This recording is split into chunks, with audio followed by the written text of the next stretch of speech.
Paz do Senhor, meus irmãos, um bom dia a todos, que Deus os abençoe grandemente, amém? Hoje daremos continuidade na leitura e exposição do livro de Salmos, nos capítulos 120, 121 e finalizando no capítulo 122.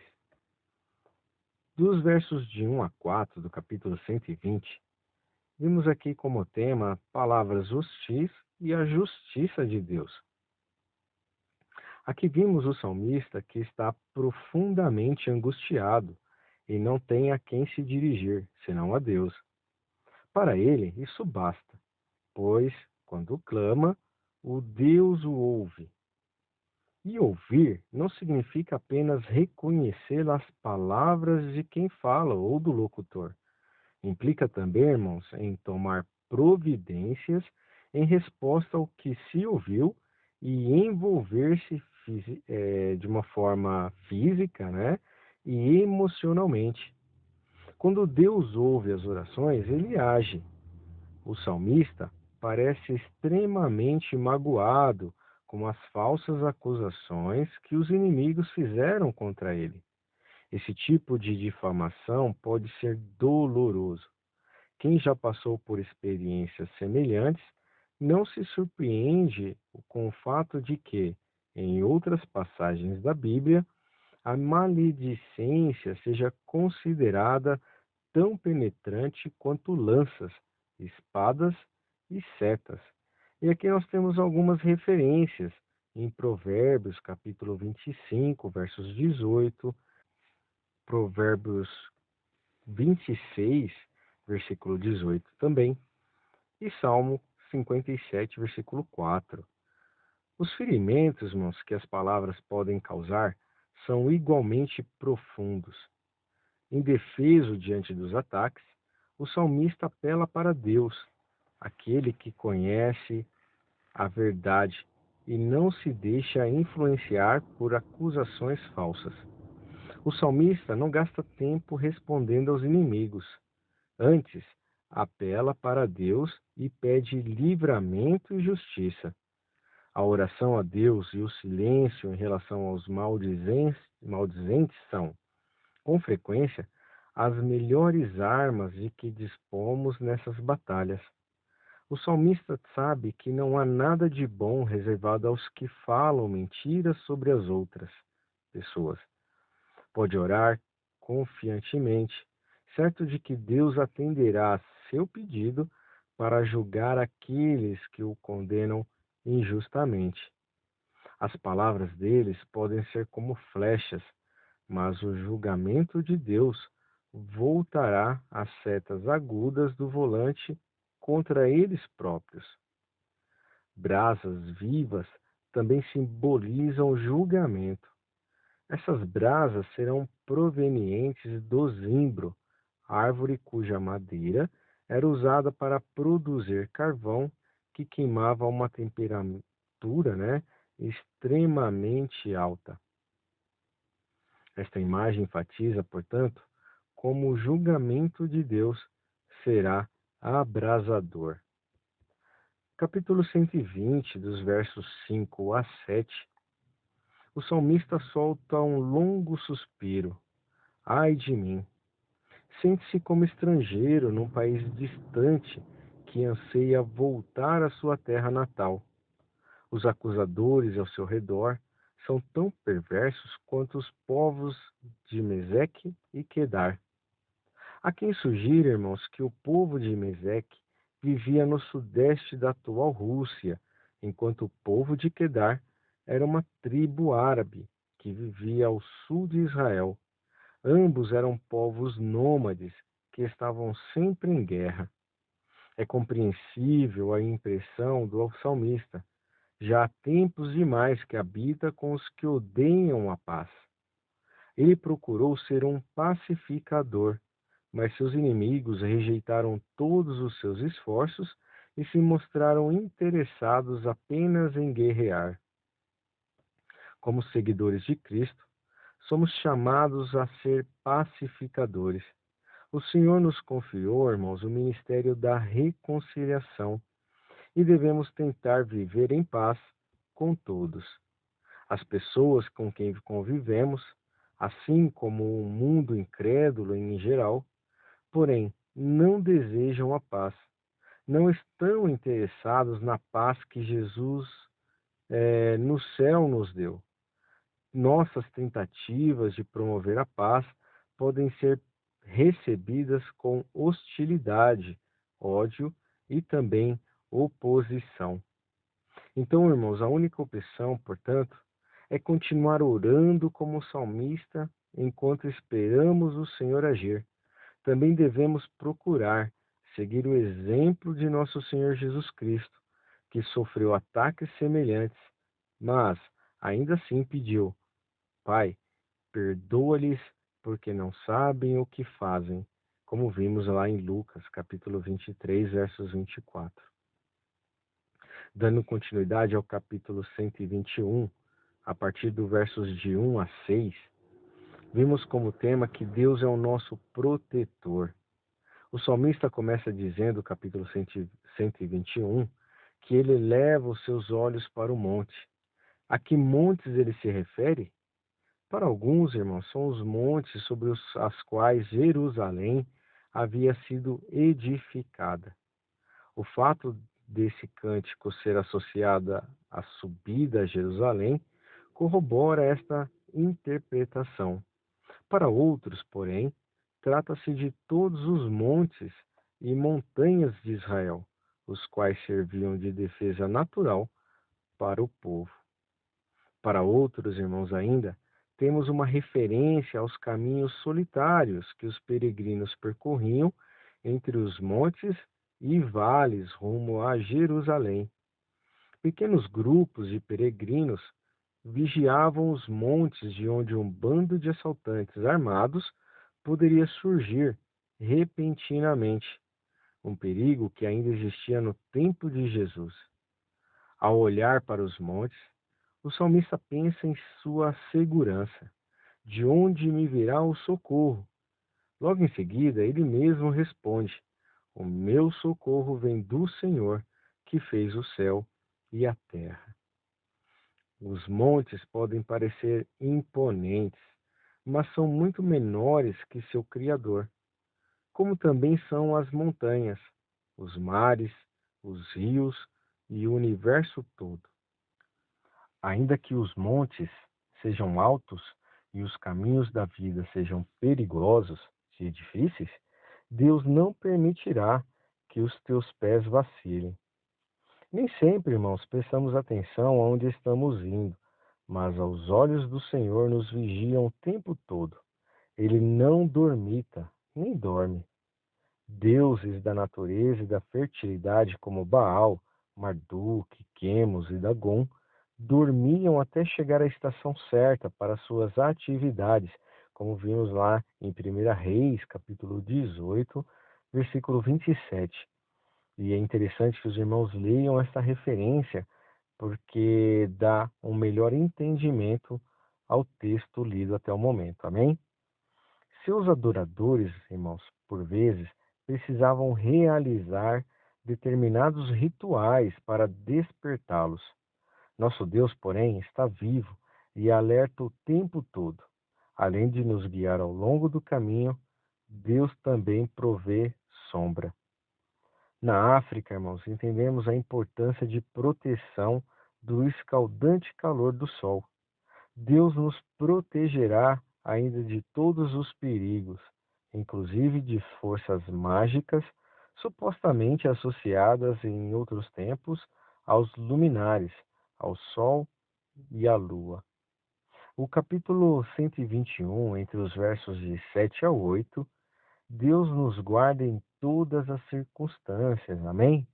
Deus não apenas mantém o seu povo seguro, mas também o protege das influências e operações do maligno. Podemos, irmãos, confiar que o Senhor nos guardará a cada dia, em todas as nossas idas e vindas, uma vez que Ele sempre estará conosco, Deus agora e para sempre. Podemos confiar nele desde a juventude até a velhice e também no porvir. Iniciando então agora, irmãos, o capítulo 122, a partir dos versos de 1 a 5. Vimos como tema a alegria da chegada e os laços de união. Aqui, irmãos, o salmista começa com a declaração: Alegrei-me. Conforme o título informa, é Davi quem fala. Ele dirige o cântico, mas provavelmente não o entoa sozinho, pois a multidão de peregrinos se une a ele nessa celebração. É impressionante que, apesar de ser um grande rei, Davi transborda de alegria por ter sido convidado a participar do culto na casa do Senhor. Ele é humilde o suficiente para adorar a Deus junto com o seu povo. Sua alegria talvez se deva ainda ao fato de outros estarem igualmente ansiosos para prestar culto ao Senhor. Os cristãos devem se alegrar quando têm a oportunidade de louvar a Deus com o seu povo. Podemos então, irmãos, ouvir um pouco da alegria do salmista, quando ele anuncia que, enfim, pararam os nossos pés junto às portas, ó Jerusalém. Centenas de cristãos que visitam a Terra Santa como turistas ou peregrinos experimentam emoções parecidas. Muitos, inclusive, derramam lágrimas de alegria ao entrar na cidade. As cidades de hoje normalmente não têm portas, mas na antiguidade era um elemento importante de segurança. As cidades eram cercadas por muralhas e havia guardas em todas as portas. À noite, as portas eram trancadas para impedir a entrada de inimigos. Mas, durante o dia, o povo se reunia junto a elas para saber as notícias e consultar os respeitados anciãos da cidade. Vimos também, irmãos, que processos civis e criminais muitas vezes eram julgados junto às portas. E aqui nós temos uma referência em Ruth, capítulo 4, dos versos de 1 a 12. Entrar pelas portas da cidade não significava, portanto, chegar às suas cercanias, mas entrar na cidade propriamente dita. Jerusalém, irmãos, era uma cidade extremamente especial para todos os judeus. Orgulhavam-se de sua capital magnífica, pois havia poucas cidades naquela época, como vimos nos versos 3.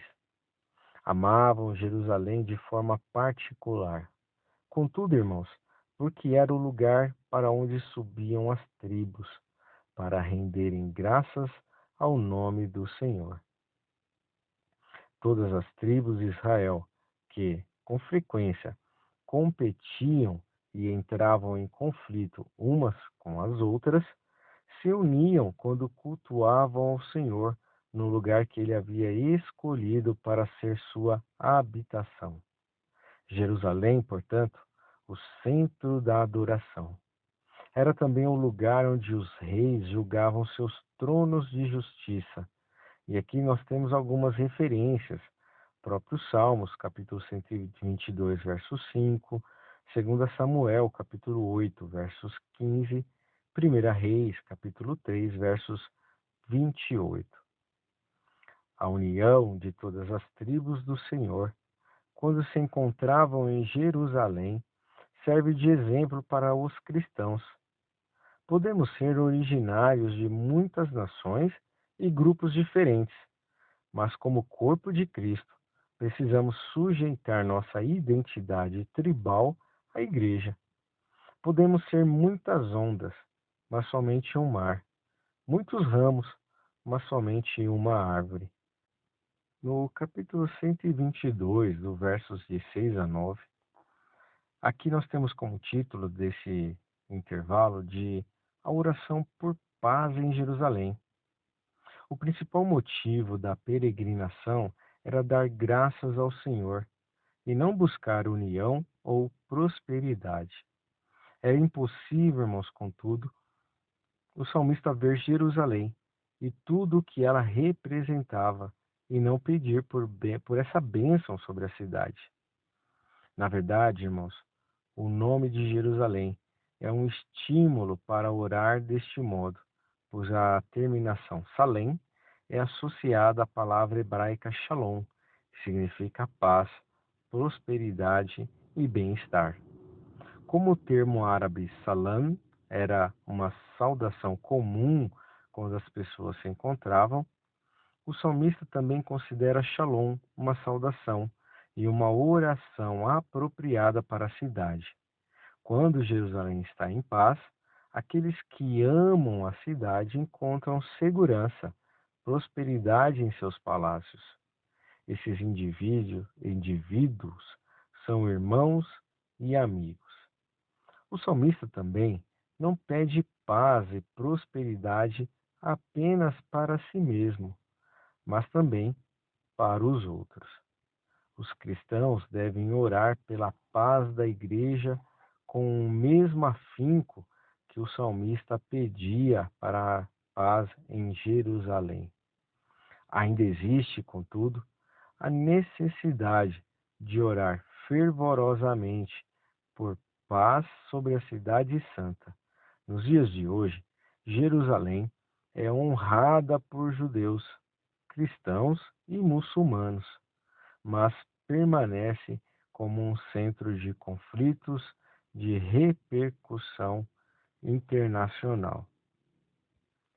E finalizando, irmãos, o capítulo 122 de Salmos, e também a leitura do dia de hoje, vimos que aqui então o salmista Davi descreve o seu amor por Jerusalém, a cidade santa. Foi durante seu reinado que ela foi reescolhida como a cidade que levaria o nome do nosso Deus.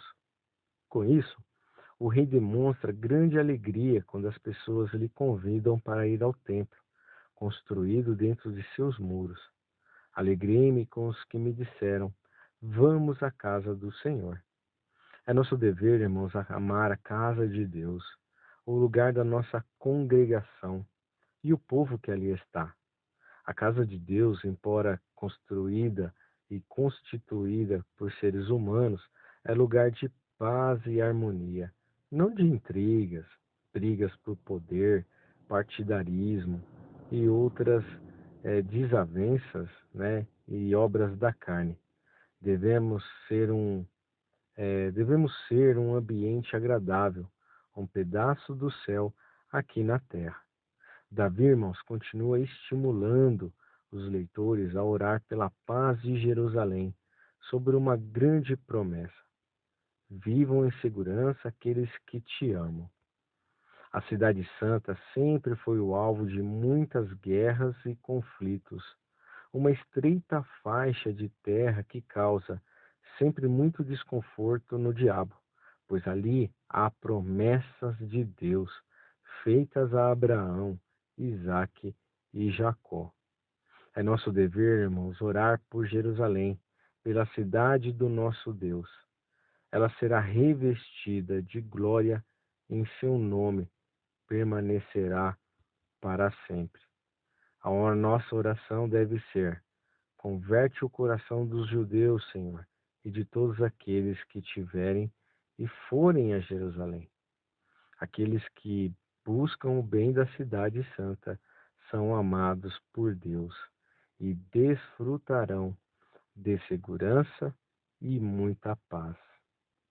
E com isso, amados irmãos, nós finalizamos a leitura e exposição do livro de Salmos, no capítulo 120, 121 e finalizando no capítulo 122. Amém? Que Deus os abençoe grandemente, que os irmãos possam ter uma excelente leitura e meditação neste livro maravilhoso que é o livro de Salmos. Fiquem com Deus e até amanhã, onde daremos continuidade neste projeto maravilhoso de leitura e exposição das Sagradas Escrituras. Fiquem com Deus, amados irmãos, e até amanhã. Deus os abençoe grandemente e poderosamente. Um forte abraço.